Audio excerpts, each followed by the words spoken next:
Well, hello there. Can you see that? Can you see my... I don't know if it can be seen. My iPad. Maybe if it's... Like if this is the edge. Something like that. Alright, we're dipping into page 9. Let's do it. How tough could it be? I've got, as you can see, I've got it all lettered up and roughed out. I don't say it's great. Oh. But I think we're getting to where we need to be. Alright, I want to use Rusty Nib. Actually, I don't want to use Rusty Nib here. I want to use Technical Pen.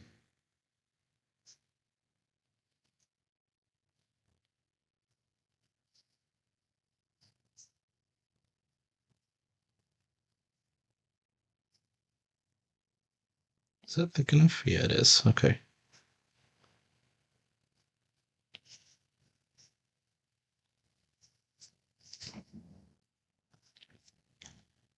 To all the new viewers. Am I on the wrong? I gotta be on the wrong. I was on the wrong layer.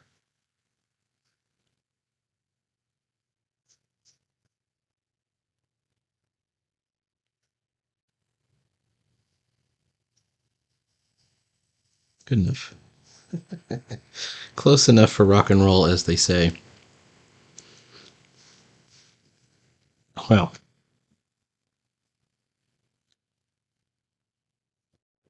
Anyway, not much going on today.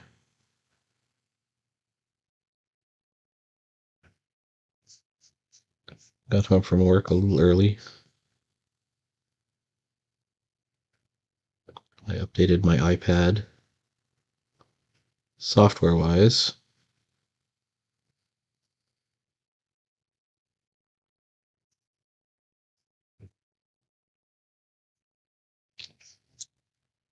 Now, if I recall, when I was drawing this, you see how this one's like a thinner panel?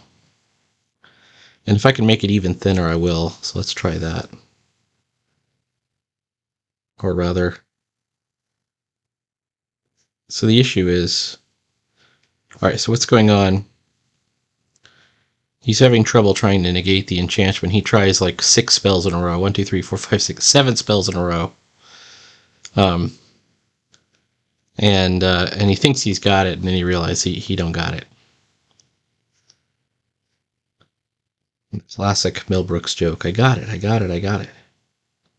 I don't got it.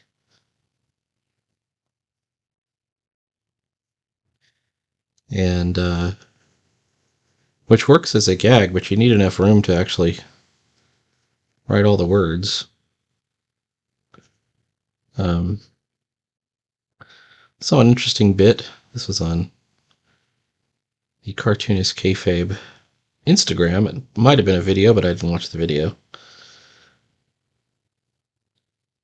And they're showing basically a Pete Morisi trick for breaking up negative space. And what he does is he does like a figure, like this. Let's say it's a figure there, a head or something like that. And then it's just like an abstract shape behind it. And it's a cool technique. I actually learned that in one of Fernando Ruiz's classes. He showed it. But he showed it borderless, which I think actually works better. The Morisi versions all have like a, a panel border around it. But it is a cool trick nonetheless, and should not be discounted. Okay,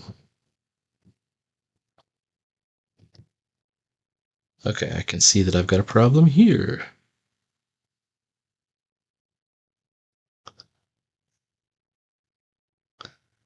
I'm very old-fashioned that I don't like to eliminate the panel borders if unless there's a good reason to. I mean, you can do it, but you got to have a good reason to do it.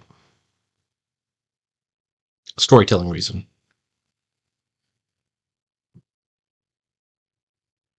Anything else? You're just being silly. All right, there we go. All paneled up. Let's create the ink layer.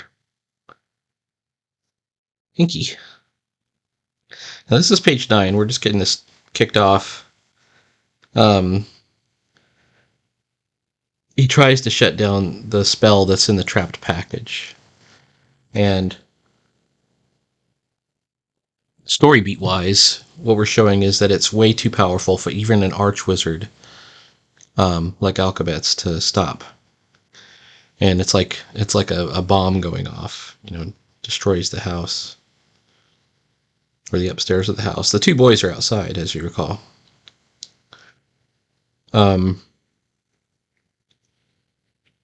So the next page,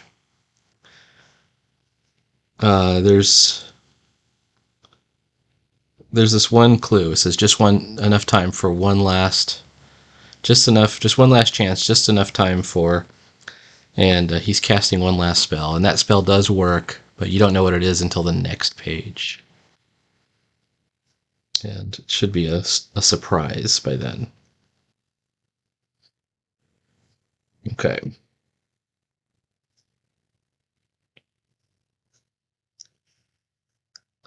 I think it might even be a good idea. That's just a point of philosophy. If it's true that, and I accept that it's kind of true, that you should try and have the most important panel on the page has to be the biggest one, which we have right here.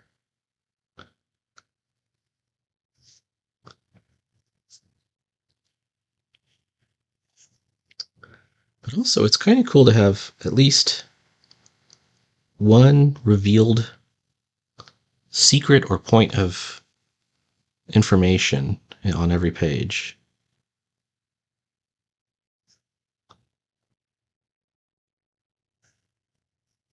On this page, it would be the strange power of the trap, and this will be made clear on the next page. What is this down here? What was I trying to draw? I don't know, but I'm going to go ahead and erase it because it's annoying me.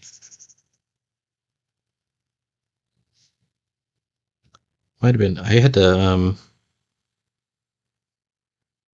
when I was doing a lot of stuff with panel borders, trying to figure out how to fit things in. Oh, it might have been, yeah, it was probably some of this debris flying off the house. Usually I'm against breaking panel borders, and I thought maybe to have some of the debris from the explosion end up in the other panels, but I'm not going to do that. Okay.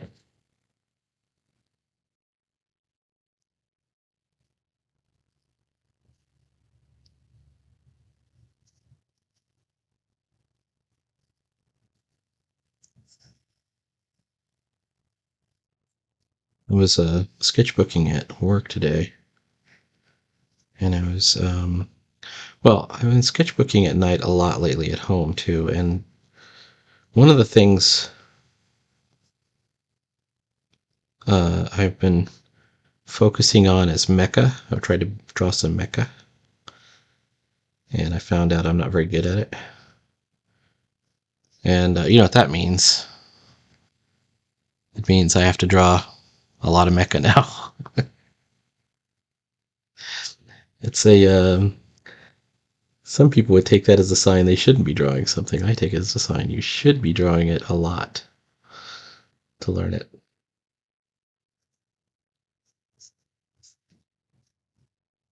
All right. This part of I'm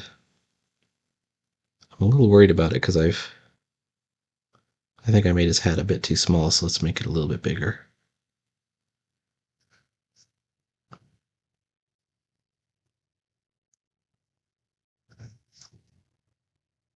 There's also like a little chop out of his hat right around here. Okay.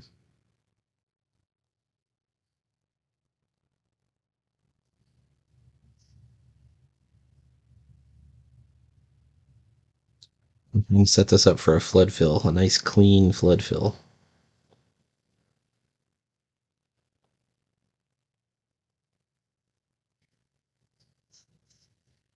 Here goes. Did not work. Why didn't it work? Oh, it's right here. Clean flood fill. Let's go. Boom. All right.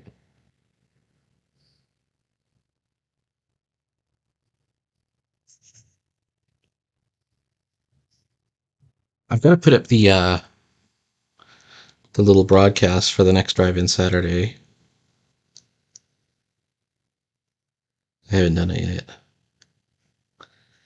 That show is doing really well. People seem to enjoy it.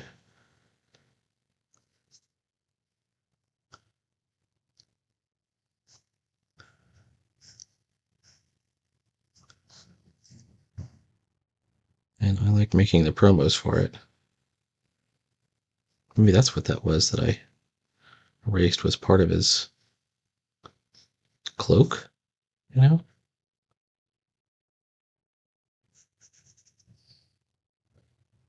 Let's do a little bit of his class, but not much.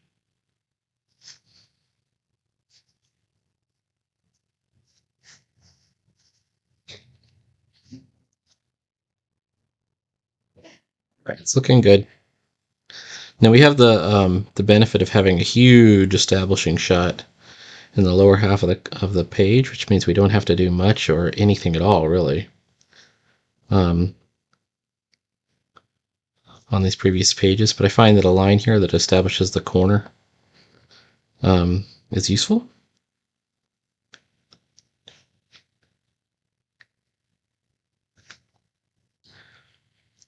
I'm looking at this line. I can't negate the enchantment. I've got to banish it. I think it should start with, instead of bold, let's start with regular and say I can't seem to negate the enchantment. I've got to banish it. I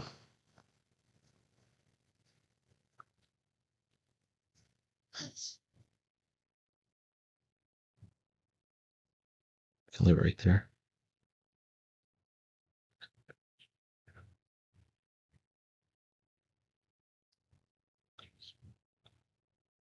And then it says it's resisting, and it's resisting should be a question mark.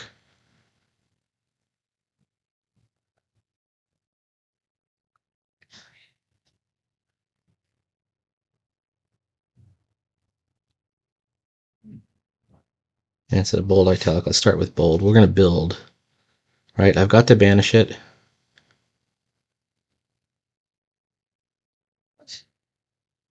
He's not panicked yet. So it builds. It starts out with regular. And actually the word negate will be italic.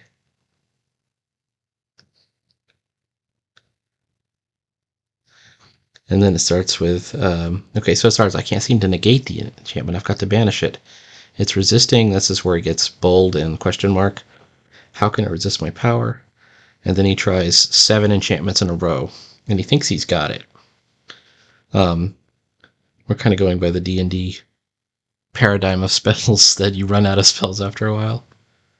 He's out of power. No, it's breaking. Just one chance. It's just enough time for one more. And then boom. And I got to draw the windows getting blown out and the roof tiles flying off and everything.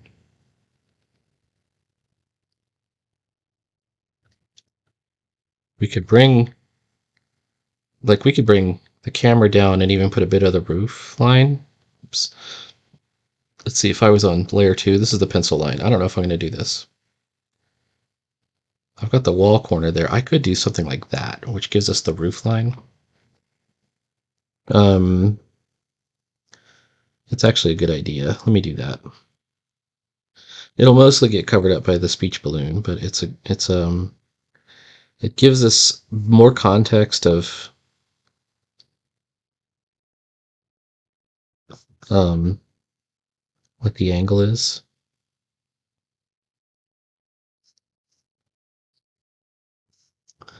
and it'll allow us to get, just look up at the room you're in, and you'll probably notice there's some molding.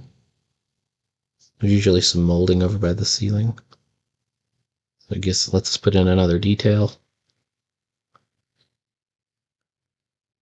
It shows us a little bit like how tall the character is. We can even put something on the wall if we really want to, as long as we get the perspective right, which I'm not sure I will. There we go.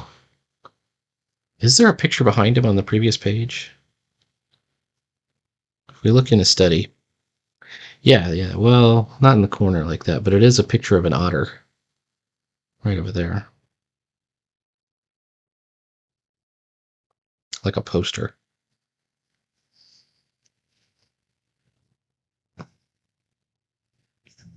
And so if it's a poster, it's paper.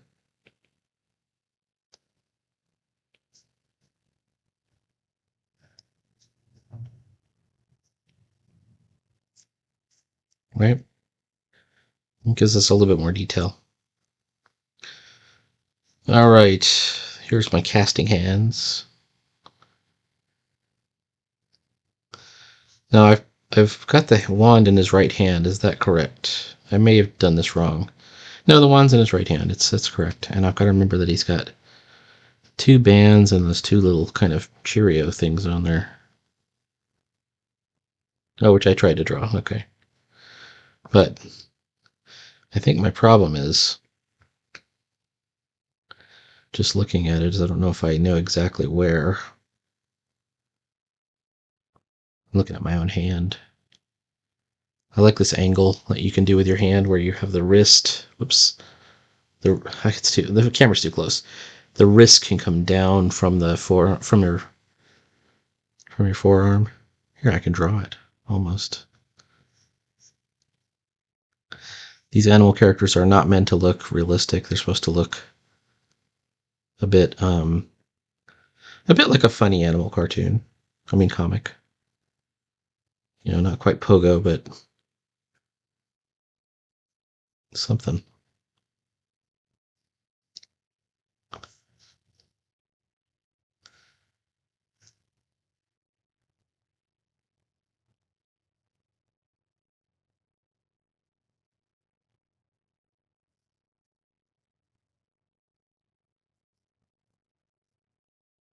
When you're casting with a wand, do you hold it with your finger up or like this? You could hold it like a pencil or like... I'm going to have his finger up on it.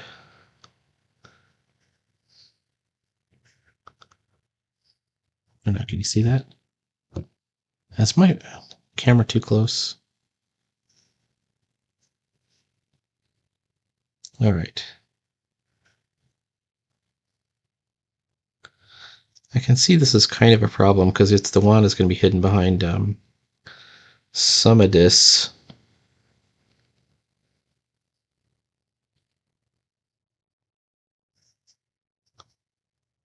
Sumidus text. Let's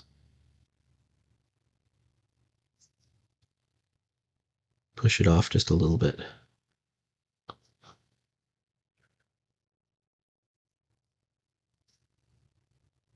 Okay, so we can see what he's focusing on. And let's make sure I get the wand right. Okay, the wand. It's got some kind of rings here, the two little nubbies, and then the two bands. So it's kind of like down here. Oops. The little nubbies.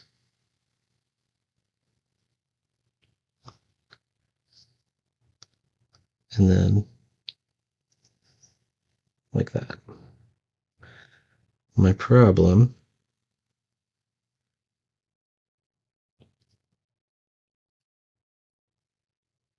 there we go.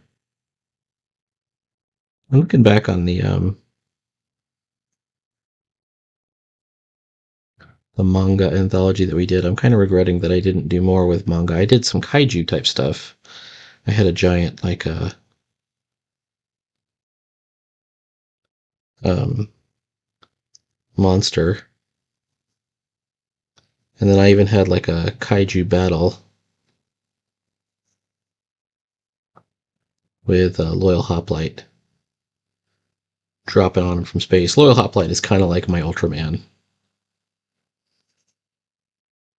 He's a gigantic star giant that floats in space, in orbit, and absorbing stellar energy until he's called upon. And I really like the characters in the Mystery Squadron. I just don't know if I like the name the Mystery Squadron. I'm going to change it to something else.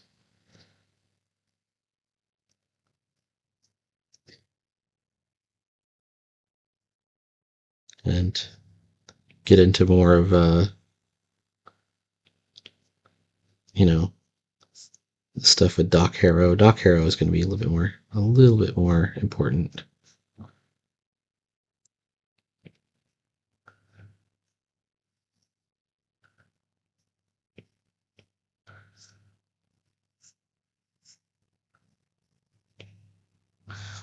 Okay. So he tries all these different spells on the thing. The first thing he tries to do is teleport it away. Then he tries to throw a barrier around it. Kinetic barrier, arcane force field, double force field, abjuration, prismatic shell. Then he tries to shut it down with time stop. Like he wasn't just trying to like contain it. He tried a bunch of different strategies to stop these runes. Some of which, you know, if the DM were being fair, would work. And they did not work because in this story, they don't work. This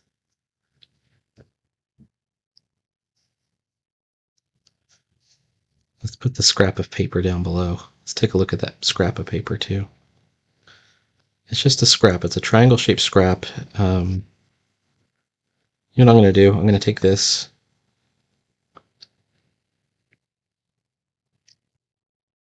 take a screenshot. Done. Save to photos.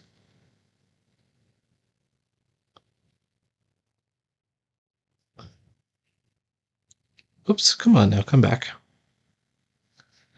Canvas, reference, image, import, and then there it is. So there it is. We're going to look at it while we draw it. All right.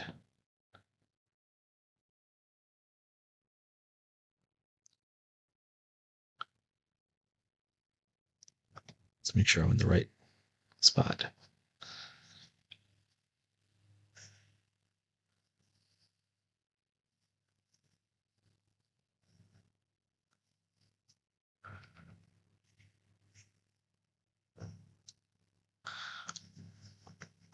One of the runes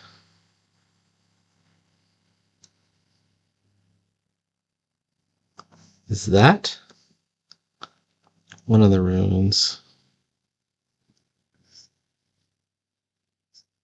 Ooh, I got it backwards. Is that.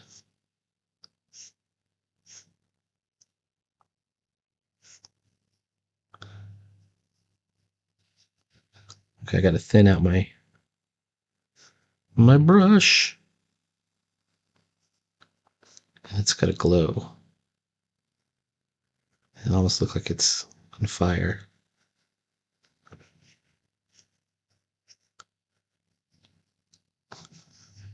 Until, like, by the end of it, we just see this nucleus of like a. It's supposed to look like the nucleus of an explosion that hasn't happened yet.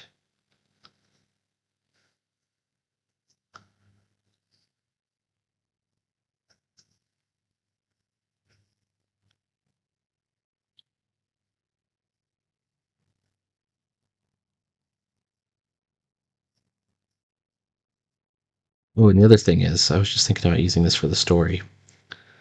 Um,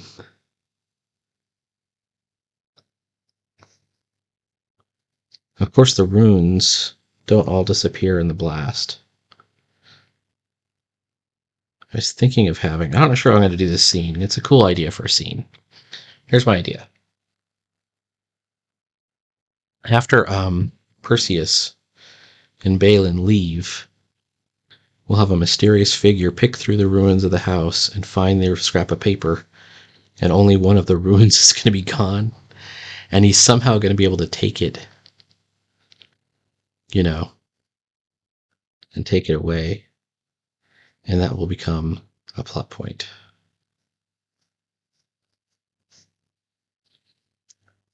Okay.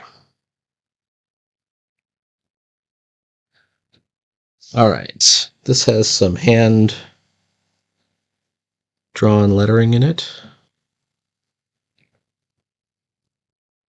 I'm going to keep it, but I'm going to erase it for right now because it's going to throw me off. This part is not going to be real obvious. Whoops. Get back to the inky.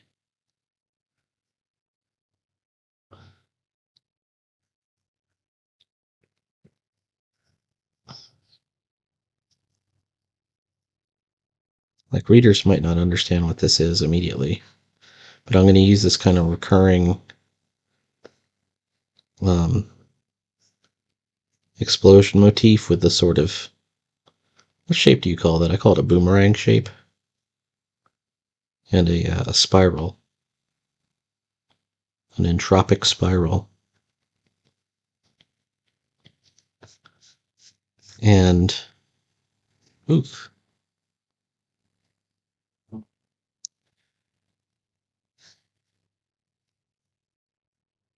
So when, like, when somebody sees that spiral, they will realize that an effect from the Book of Ruin has been used. And I mean, it becomes kind of, I don't want it to just reduce it to like the idea of like just this MacGuffin thing that the good guys have to find or take away from the bad guys. There's a lot more to it than that. It's not just a cool magical item.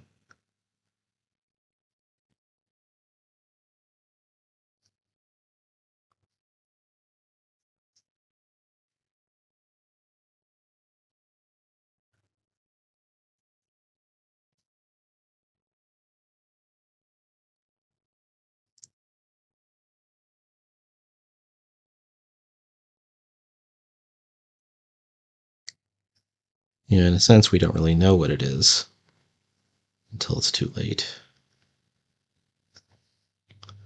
It's like gazing into the heart of the atom. Right? So we just have this abstract thing going on. Let's see what it looks like.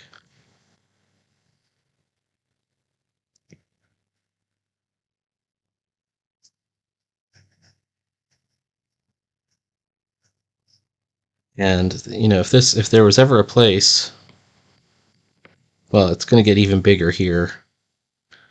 I think that we should do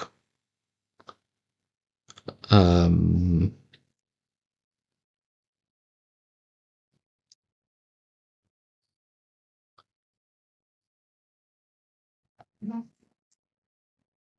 we should do the focus lines, but I want to make them curved. So I'm trying to figure out a good way to do that. One way to do it, put it on its own layer.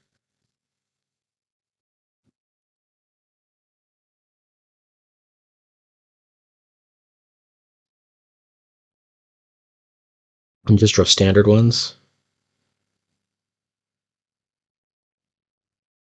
I'm going to use like how about Rusty Nib 6? Nope, I don't like the taper on that. What you got with a better taper? Other than smooth natural.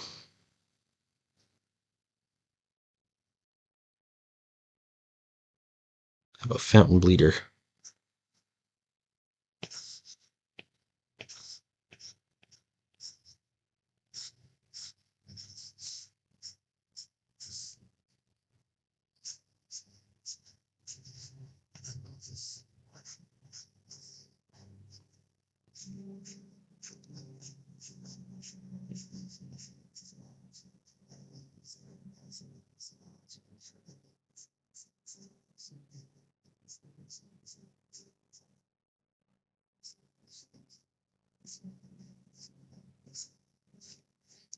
Okay.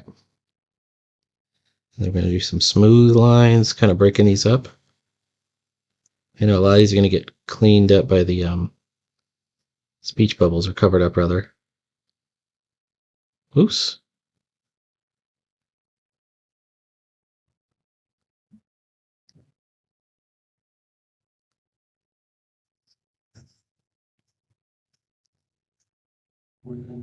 And this is my idea. It's like, I don't know if this will work yet.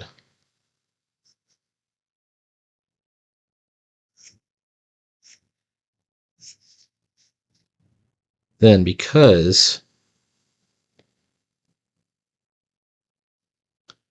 um,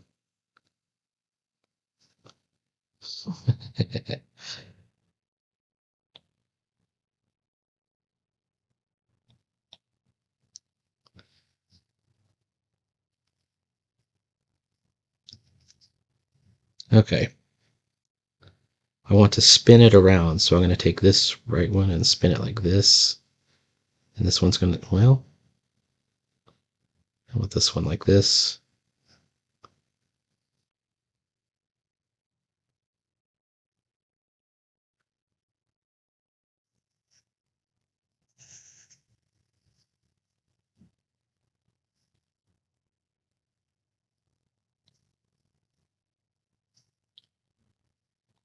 It'll be smaller.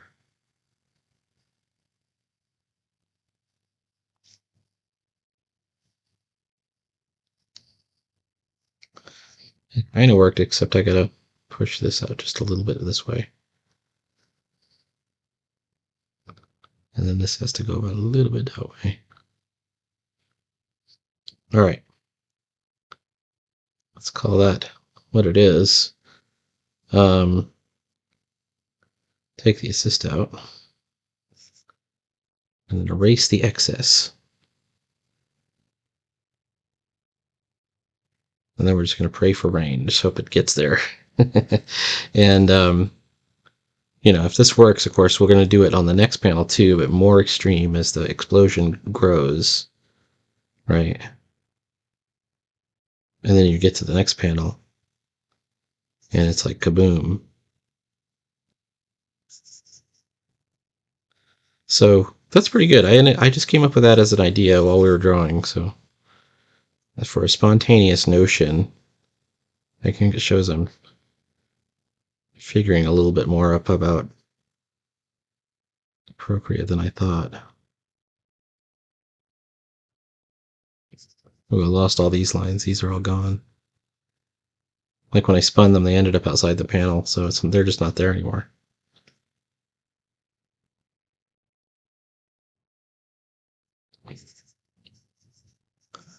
I was watching some interviews with James Gunn and Chris Pratt and all the guys from the Guardians of the Galaxy movie, which I enjoyed. I think it's a good movie. And I don't like the Marvel movies anymore. I think they're all doomed. But if you look at him at the similar events that they had after Guardians 1 and 2, he's got brown hair. He looks like a normal guy. And then this one, he looks like he's aged 40 years. What happened? Okay, tell you what, that looks pretty good. All right, let's pull the pencils off for a second. Look at that. See how the lines are spiraling in?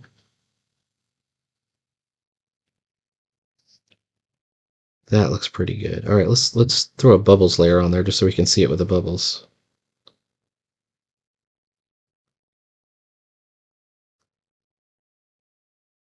Well, that is pretty good. All right, technical pen for the bubbles.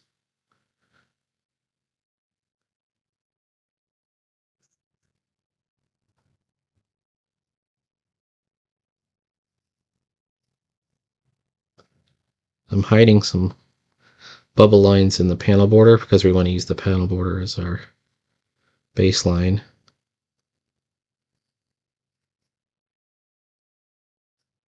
No. There, I've got it now. He doesn't got it.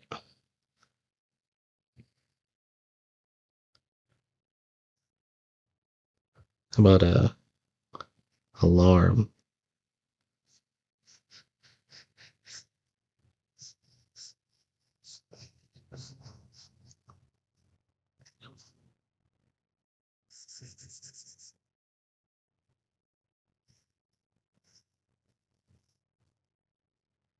And we're going to throw the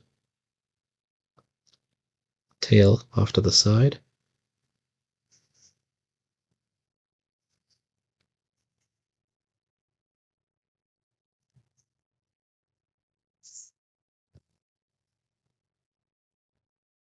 What do you think? That's a good panel, I think. Let's turn the what's it called off, drawing guide off. Boom. My rulers.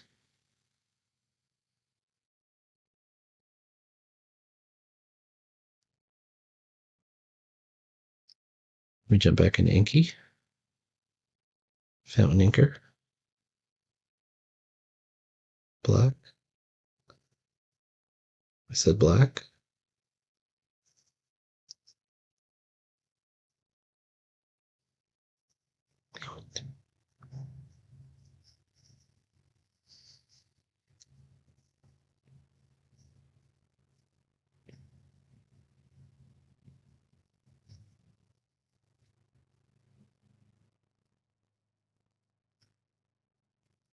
Yeah, I don't know what happened to James Gunn. He aged 40 years in about 10. Probably between this movie and Suicide Squad. Wonder what's up. Because this is a guy that was, like, he used to be married to, like, what's her name from The Office?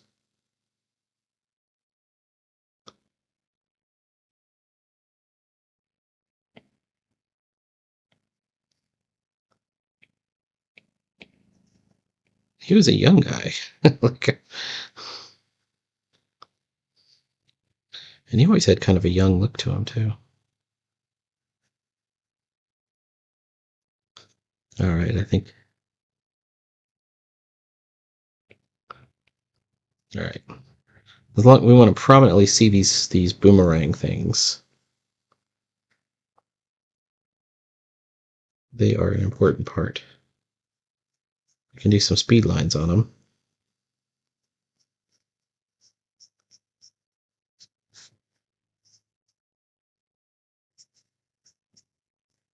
Well, that's pretty good.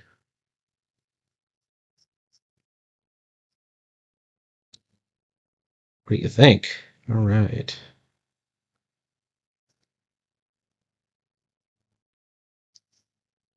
Yeah, it's looking good. This needs more context. It needs the desk edge. And I think he has one of those desk blotters.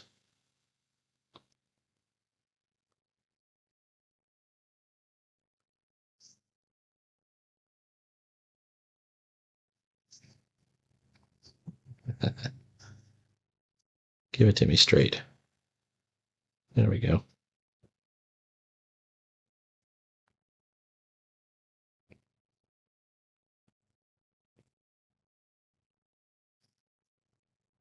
All right. Looks good for now. We're right at around, I don't know, 40 minutes. Too long for me. Please like, follow, and subscribe. There will be more Book of Ruin in every day. Every single day. And we'll even get back to doing some tones and stuff like that. Some cool effects. And I will talk to you later.